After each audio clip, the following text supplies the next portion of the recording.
Welcome करेंगे, दाएं पाखरों को वेलकम करेंगे और दोनों हाथों को मिलाकर जोरदार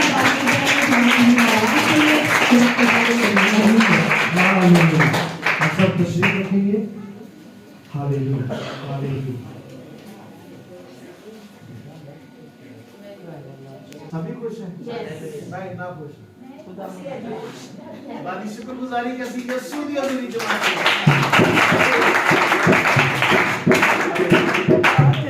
खुदावंद का शुक्र। हम सब खुश हैं और जब हम खुदावंद यीशु मसीह का नाम लेते हैं तो हमारे चेहरों पर मुस्कुराहट आ जाती है। हालेलुया। मसीह यीशु के बाबरकत और जलाली नाम में आप सबको सलाम सलाम जी। खुदावंद की शुक्रगुजारी करते हैं कि खुदा ने पूरा हफ्ता हमारी मदद वास्ते गवाही की है और हम इस वक्त खुदा की पाक हज़ूरी में और खुदा से हम बरकतें हासिल क्योंकि उसका वादा है 6 दिन आप काम करो और 7वें दिन कहाँ आओ खुदा के। हालेलुया। हम खुदा की शुक्रगुजारी करते हैं। आज का हमारा उन्वान है रास्तबाज अपनी राह पर कायम रहेगा। क्या जी आज का हमें खुदा की शुक्रगुजारी करते हैं कि हम सब रास्तबाज हैं, खुदा के मानने वाले हैं। हालेलुया। जिनके पास कलाम मुकद्दस है अय्यूब की किताब उसका 17वां बाब और उसकी 9वीं आयत की तिलावत करेंगे। जो पहले निकाले वो पढ़ सकता है, किसी को मना नहीं है, कोई मखसूस नहीं किसी ने पढ़ना है। अय्यूब की किताब उसका 17वां बाब और उसकी 9वीं आयत की तिलावत करेंगे। Hallelujah hallelujah hallelujah hallelujah. हाँ जी पढ़िएगा। खुदावंद की ज़िंदा कलाम में यूं लिखा है, तो भी सादिक अपनी राह में साबित कदम रहेगा, तो भी सादिक अपनी राह में साबित कदम रहेगा और जिसके हाथ साफ हैं और जिसके हाथ साफ हैं वो जोर आवर होता ही होता जाएगा, वो जोर आवर ही होता जाएगा। खुदावंद के पाक कलाम के पढ़े और सुने जाने पर खुदा की बरकत हो। सब मिलकर कहें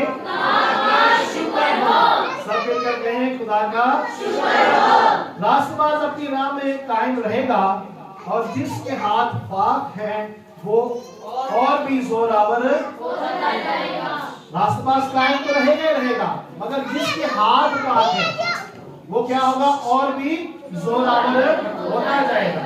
मेरे अजीजों, अय्यूब की किताब में हम एक ऐसे शख्स के बारे में हमें कहानी ये मिलती है जिसने सब कुछ खो दिया। उसने अपनी दौलत खो दी, अपनी औलाद खो दी, अपनी सेहत खो दी, अपनी इज्जत खो दी, मगर वो फिर भी क्या रहा? ईमान पर डटा रहा। किस पर डटा रहा जी? ईमान पर डटा रहा और रास्तबाजी में कायम रहा। हालेलुया। तो ये अल्फाज किसी बादशाह के बारे में नहीं कहे गए कि किसी बादशाह ने ये अल्फाज कहे हैं कि वो अपने ईमान पर कायम रहा, बल्कि एक ज़ख्मी दिल और खुदा के बंदा अय्यूब ने कहे हैं। Hallelujah hallelujah. और वो क्या हुआ जी? रास्तबाजी में कायम रहा। खुदा की शुक्रगुजारी करते हैं और आज कलीसिया को भी कायम रहने की जरूरत है। चाहे जिंदगी में हालात जैसे भी क्यों ना आए, बहुत सारी मुश्किलात आती है जिंदगी में रहते हुए, मगर हमें किस पर कायम रहना है? रास्तबाजी पर कायम रहना है। हमें खुदा पर ईमान पक्का रखना है कि खुदा हमें नहीं छोड़ेगा, मगर वो कब होगा? जब हम कायम रहेंगे। और आज का हमारा अनुमान भी यही है कि रास्तबाज अपनी राह में कायम रहे। हालेलुया। और चाहे हालात जैसे भी क्यों ना हो, अगर बहुत सारे लोग हैं जो दुआ करते हैं, उनकी दुआ का जवाब नहीं मिलता, मगर अकना नहीं। हमारे एक उस्ताद थे, वो कहते होते सन कि अकना नहीं, चकना नहीं, थकना नहीं। और जिस इंसान में ये क्वालिटीज है ना, वो एक दिन कामयाब हो जाता है। मगर कब होगा? जब ईमान पर कायम रहेंगे। Hallelujah hallelujah hallelujah. आज एक पॉइंट पर हम गौर करेंगे। पहला पॉइंट ये है कि रास्तबाज अपनी राह में कायम रहता है। अनुमान तो हमारा ये कि कायम रहेगा, मगर पहले पॉइंट पर हम गौर करेंगे कि रास्तबाज अपनी राह पर कायम रहता है। अय्यूब ने ये नहीं कहा कि रास्तबाज हमेशा अपनी राह को समझेगा। थोड़ा सा पॉइंट को समझिएगा, ठीक है जी। रास्तबाज अपनी राह को हमेशा समझेगा नहीं। ये नहीं कहा कि कभी लर्जिश खाएगा, लर्जिश भी खा सकता है, ठीक है, बल्कि वो ये कहता है कि हमेशा हमें कायम रहना चाहिए। मुश्किलात जरूर आती हैं, तकलीफें जरूर आती हैं, मगर क्या रहना है हमें? कायम रहना है। बहुत सारी जिंदगियों में बहुत सारी आंधियां तूफान आते हैं, मगर वो एक टाइम आता है कि थम जाते हैं, मगर वो कब होगा? जब हम कायम रहेंगे। हालेलुया। कमजोरी भी आती है, मगर कमजोरी में भी हमें आगे कदम बढ़ाते रहना है, खुदा के इरफान में तरक्की करते जाना है कि खुदा हमारा संभालने वाला है, वो हमारे लिए सब कुछ कर सकता है, मगर कब होगा? जब हम कायम रहेंगे। एक आयत देखेंगे अपनी नसीहत के लिए, ज़बूर 37 उसकी 23 और 24वीं आयत की तिलावत करेंगे। ज़बूर 37 उसकी 23 और 24 आयत की तिलावत करेंगे। हालेलुया। कि हमें अपनी कमजोरी में भी कायम रहने की जरूरत है। ज़बूर 37 उसकी 23 और 24 आयत पढ़िएगा। मैं पढ़ दूं? इंसान की रवशें खुदावन की तरफ से कायम है, आमीन, और वो उसकी राह से खुश है। हाँ जी। अगर वो गिर भी जाए तो पड़ा ना रहेगा, क्योंकि खुदावन उसे अपने हाथ से संभालता है। आमीन। आमीन। हम खुदा की शुक्रगुजारी करते हैं कि रास्तबाज अगर गिर भी जाए तो वो क्या होगा? पड़ा ना रहेगा, पड़ा ना रहेगा, क्योंकि कौन उसे थामेगा? खुदा थामेगा। हालेलुया।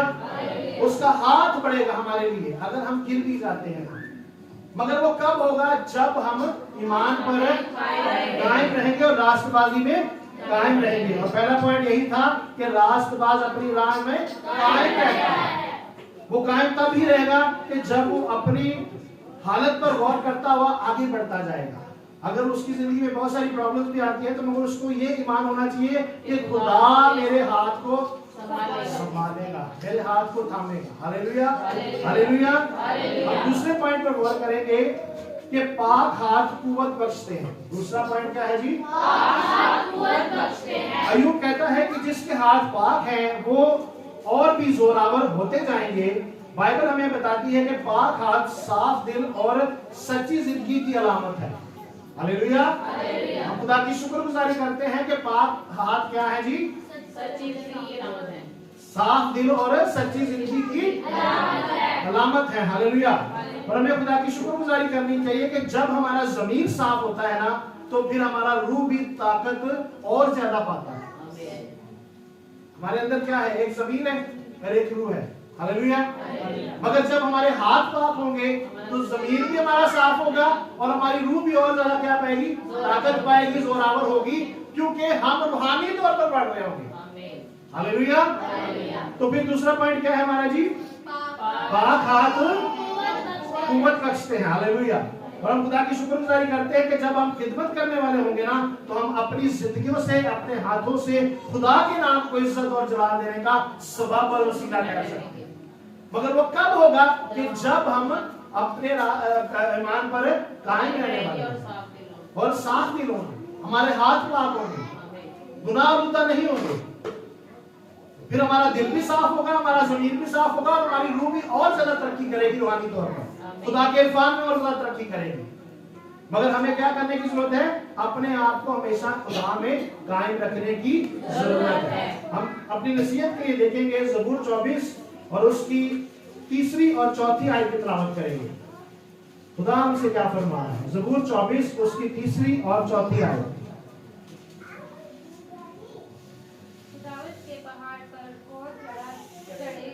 हाँ जी। उसके मुकद्दस मकाम पर कौन खड़ा होगा?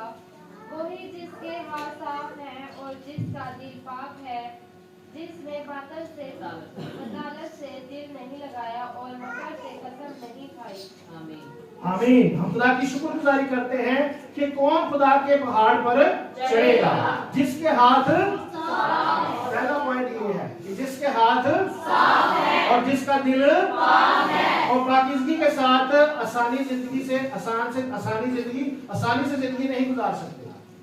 पाकीज़गी जिंदगी, पाक जिंदगी गुजारने के लिए हमें बहुत सारी मुश्किलात का सामना करना पड़ता है, बहुत सारी प्रॉब्लम से हमें मुंह मोड़ना पड़ता है कि यहाँ हमें झूठ ना बोलना पड़े।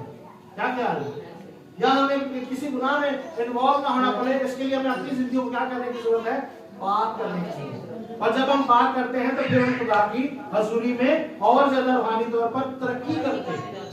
रूहानी तौर पर और ज्यादा बढ़ते जाते हैं। Hallelujah, hallelujah. तीसरा पॉइंट देखेंगे, आजमाइश राष्ट्रवाद को तोड़ती नहीं बल्कि बनाती है। बहुत सारी जिंदगियों में बहुत सारी प्रॉब्लम आती है जब हम खुदा पर ईमान रखते हैं, मगर उस आजमाइश से निकलने की कौन राह बनाता है? ये एक दफा मैंने पैगाम सुनाया हुआ है, शायद आप लोगों को याद हो कि अगर राष्ट्रवाद की जिंदगी में आजमाइश आ जाए तो खुदा उससे निकलने की राह भी बनाता है और उतनी आजमाइश देता है जितनी हमारी बर्दाश्त से ज्यादा हम पर आजमाइश। वो हमें जानता है कि हमारी कितनी बर्दाश्त है, मगर हमें किस पर कायम रहना है? ईमान पर कायम रहना है। और ईमान पर कायम रहेंगे तो फिर हमारे लिए वो राह बनाएगा। Hallelujah, hallelujah. और अय्यूब की कहानी हमें यही सिखाती है कि आजमाइश इंजाम नहीं बल्कि तरबियत गाह है। हालेलुया।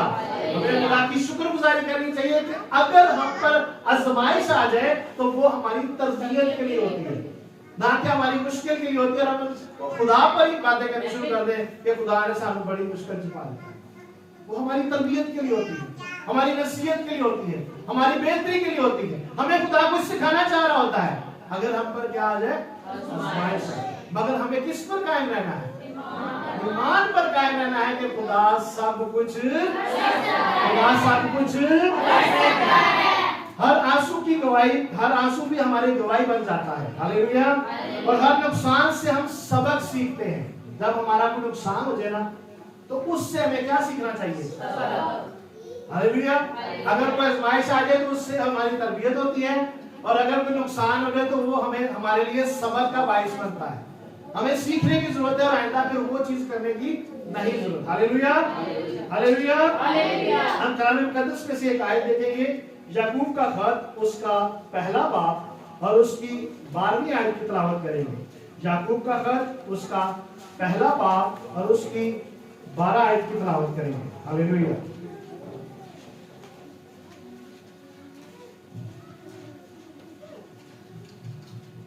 नया दामा में पढ़िएगा, कोई भी पढ़े, जो पहले निकाल ले।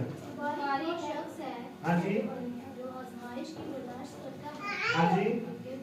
क्योंकि जब वो उठाएगा तो जिंदगी का वो ताज हासिल करेगा जिसका खुदावंद ने अपनी मोहब्बत करने वालों से वादा किया है। आमीन, आमीन। हम खुदा की शुक्रगुजारी करते हैं कि मुबारक वो शख्स है जो आजमाइश पर कायम रहता है, क्योंकि जब वो साबित कदम निकला तो जिंदगी का हम खुदा की शुक्रगुजारी करते हैं कि हमारे लिए नाम भी रखे गए। मगर कब होगा? जब हम ईमान पर, जब रास्तबाज ईमान पर कायम रहेगा तो उसमें क्या मिलेगा? जिंदगी का ताज। हम खुदा की शुक्रगुजारी करते हैं। शैतान अय्यूब को तोड़ने की कोशिश कर रहा था, मगर खुदा ने उसकी आजमाइश से उसे और ज्यादा मजबूत कर दिया। क्या ख्याल है? शैतान उसे तोड़ने की कोशिश कर रहा था, मगर अय्यूब क्या था? जब कायम रहा तो वो क्या हुआ? खुदा में और ज्यादा मजबूत हो गया। हालेलुया। और अय्यूब की किताब के आखिर में अय्यूब पहले से ज्यादा बाबरकत और ईमानदार और मजबूत हुआ। खुदा की शुक्रगुजारी करते हैं कि जब वो कायम रहा, उसकी हर चीज बर्बाद हो गई थी, उसकी औलाद मर गई, उसके सारा कुछ, हर चीज छिन गई, उस पर बीमारी भी आ गई, मगर वो कायम था। और कायम रहने की वजह से क्या उसको हासिल हुआ कि और ज्यादा बाबरकत हो गया, और ज्यादा मजबूत हो गया और एक अमीर तरीन शख्स बन गया।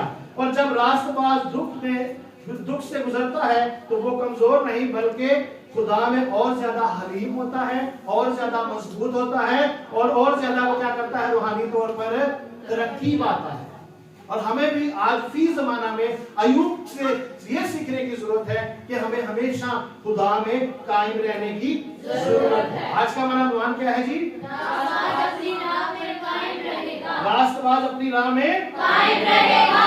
और आज कलीसिया के लिए भी यही पैगाम है। हमारा चौथा पॉइंट ये है कि अक्सर व बेशतर खदाम जो है ना, खादम जो खुदा के, वो मायूस हो जाते हैं, कमजोर हो जाते हैं, और खानदान अक्सर व बेशतर बिखर जाते हैं।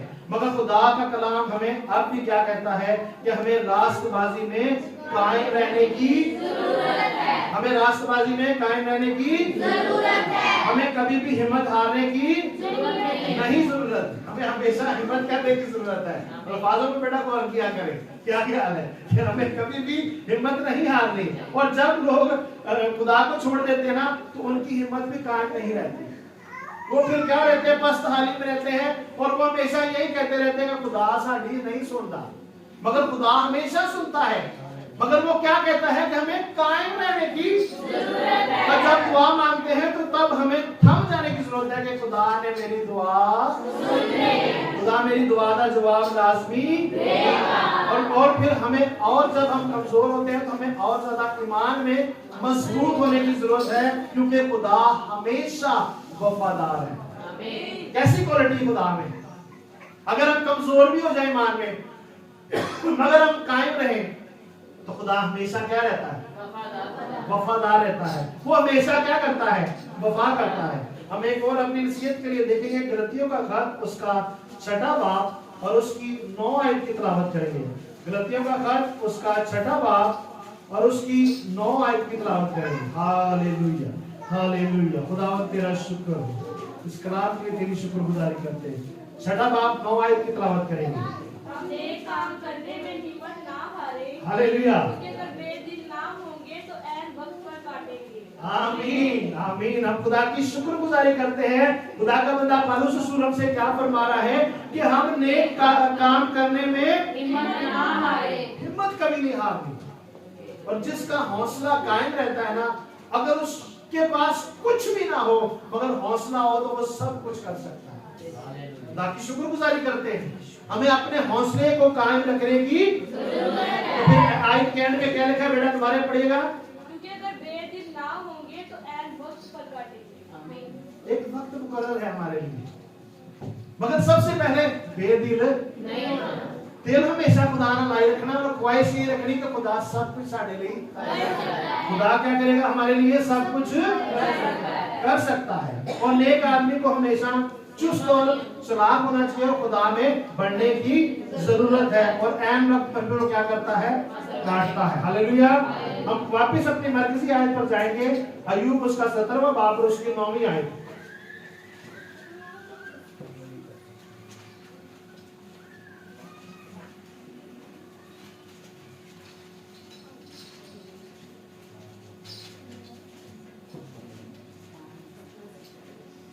मैं पढ़ देता हूं। तो भी सादिक अपनी राह में साबित कदम रहेगा, और जिसके हाथ साफ है वो जोर आवर ही होता जाएगा। खुदा की शुक्रगुजारी करते हैं कि जिसके हाथ क्या है जी, साफ है, और वो साबित कदम है, तो वो और क्या पाएगा, जोर पाता जाएगा। और खुदा की शुक्रगुजारी करते हैं कि हमारी जिंदगी में जैसे भी तूफान क्यों ना हो, हमें हमेशा कायम रहने की जरूरत है। अपनी नसीहत के लिए हम एक और आयत देखेंगे, यशायाह उसका 40वां बाब और उसकी 31वीं आयत की तिलावत करेंगे। यशायाह उसका 40वां बाब और उसकी 31वीं आयत। और खुदा हमसे ये फरमाता है कि जो कायम रहेगा उसके साथ मैं और क्या करूंगा। हालेलुया। पढ़िएगा 31वीं आयत। लेकिन खुदावंद का इंतजार करने वाले, लेकिन खुदावंद का इंतजार करने वाले असरे नो जोर हासिल करेंगे। हाँ जी, वो अकाबों की माने बालों पर से उड़ेंगे। हाँ जी, वो दौड़ेंगे और ना थकेंगे। हाँ जी। वो चलेंगे और मादा ना होंगे। आमीन आमीन। लेकिन जो खुदावंद पर आस रखता है वो क्या पाएगा, नई ताकत पाएगा, वो नया जोर पाएगा, वो हमेशा असर नो जोर से भरा रहेगा। अकाब जो है ना, अकाब एक खासियत है कि हवा अगर इधर से आ रही है तो उससे मुखालिफ सिमत की तरफ चलना है, क्योंकि उसमें खुदा ने ताकत रखी हुई है कि वो मुखालिफ हवा का भी मुकाबला। तो ये ईमानदार के लिए भी यही वादा है कि खुदा हमें अकापों जैसा क्या करेगा, जोर नायत करेगा। हालेलुया। और खुदा हमेशा हमारी उन हरकत पर गौर करता है कि जो हम खुदा के साथ गुजारते हैं, अपनी जिंदगी गुजारते हैं। बहुत सारे लोग हैं वो कहते तो हैं कि मैं ईमानदार हूं, मगर उसका बातन जो होता है ना उनका, वो खराब होता है। हमें पूरे दिल से भी खुदा के साथ चलने की जरूरत है। और जो कायम रहेगा वो क्या होगा जी, हमेशा कामयाब होता जाएगा। आज का हमारा अनुमान क्या था जी, तो हमें खुदा की शुक्रगुजारी करनी चाहिए कि हम सब रास्तबाज हैं। खुदा की शुक्रगुजारी करते हैं और इस कलाम के लिए हम खुदावंद की शुक्रगुजारी करते हैं कि खुदा हमें इस कलाम पर अमल करने का फजल बख्शते हैं। हम सब अपने सरों को झुकाएंगे, आंखों को बंद करेंगे, अपने खुदा का शुक्र करेंगे कि खुदा हमेशा हमें अकापों जैसा जोर बख्शता है, हमें हमेशा जोर आवर बनाता है, मगर वो कब करता है कि जब हम ईमान पर कायम रहते हैं, हम अपनी रास्तबाजी में कायम रहते हैं। वो हमेशा हमें मजबूत करता है, वो हमेशा हमारी तरबियत करता है, वो हमेशा हमें सिखाता है। अजीजों, हमें अपने लिए खुदा की शुक्रगुजारी करनी चाहिए कि उसका पाक रूह हमें बसा हुआ है, वो हमेशा हमारी रहनुमाई करता है। Hallelujah, hallelujah. सब सर खुदावंद की पाक हुजूरी में झुक जाए। मेरा ईमान है कि आपने बरकत पाई है। Hallelujah, hallelujah, hallelujah. तेरा शुक्र, तेरी तारीफ, तेरी तमजीद हो। ऐ आसमानी बाप, जब हम कमजोर हो तो तू हमें कुव्वत दे, जब हम दुख में हो तो तू हमें हिम्मत दे। हमारे हाथों को पाक और दिलों को सीधा रख। अयूब की मानद हमें सिखा कि दुख में भी हमें भरोसा तुझ पर रखना है, ताकि तेरा फजल से और ज्यादा हम जोर हासिल करते जाएं। हम खुदा की शुक्रगुजारी करते हैं। ये दुआ अपने नजात दहिंदा खुदावंद यीशु मसीह के बाबरकत नाम में मांगते हैं। आमीन, आमीन। हम खुदावंद की शुक्रगुजारी करते हैं।